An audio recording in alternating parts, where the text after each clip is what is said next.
বন্ধুরা এখন আমি যাচ্ছি হায়দ্রাবাদে একটি ফেমাস রেস্টুরেন্ট এবং সেখানে গিয়ে কী অর্ডার দিচ্ছি তোমরা সব কিছুই দেখতে পাবে এই ভিডিওয়। বন্ধুরা ভিডিওটা ভালো লাগলে অবশ্যই লাইক করো আর আমার ব্লগ অ্যান্ড ট্রাভেল চ্যানেলটা তোমরা সাবস্ক্রাইব করো। তো মেনু বুক আমরা পেয়ে গেছি, এখন অর্ডার দিচ্ছি, দেখা যাক কী নেওয়া যায়। তোমরা যদি জানতে চাও কী অর্ডার দিলাম তার জন্য পুরো ভিডিওটা দেখো। তো ফাইনালি আমরা অর্ডার দিয়ে দিলাম, একটু ওয়েট করতে হবে কারণ দেখতে পাচ্ছ এখন এখানে অনেকটাই ভিড়। তো এখন আমরা কাউন্টারের সামনে একটু ওয়েট করবো, দেখা যাক কতক্ষণ লাগে দিতে। বন্ধুরা দেখতে পাচ্ছ আমাদের কেউটি নাম্বার হচ্ছে 164, তো একটু টাইম লাগবে।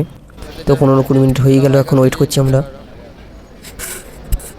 তো ফাইনালি বন্ধুরা কমসে কম আধা ঘন্টা ওয়েট করার পর আমরা অর্ডারটা পেলাম। তো এখন আমরা যাব রুমে, তারপর তোমরা তো দেখতেই পাবে আমরা কী অর্ডার দিয়েছি। তার আগে রেস্টুরেন্টটা দেখে নাও কতটা বড়, এটা নতুন ওপেন হয়েছে। তো আমার যত বাঙালি বন্ধু বা বাঙালি ভাইরা আছো হায়দ্রাবাদে তারা কমেন্ট করো যে তোমরা কোথায় আছো, কোন জায়গায় এখন আছো।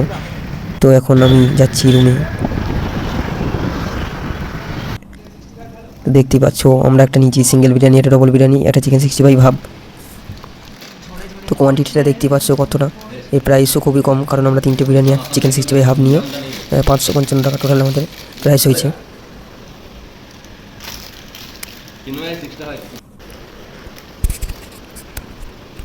বন্ধুরা যারা যারা বিরিয়ানি খেতে ভালোবাসো অবশ্যই একটু কমেন্ট করো, আর ভিডিওটা যদি ভালো লাগে লাইক করো, আর ব্লগ অ্যান্ড ট্রাভেল চ্যানেলটা সাবস্ক্রাইব করো। এরকম আরও ভিডিও পেতে গেলে তোমরা অবশ্যই কমেন্ট করতে পারো যে কীরকম ভিডিও তোমাদের পছন্দ।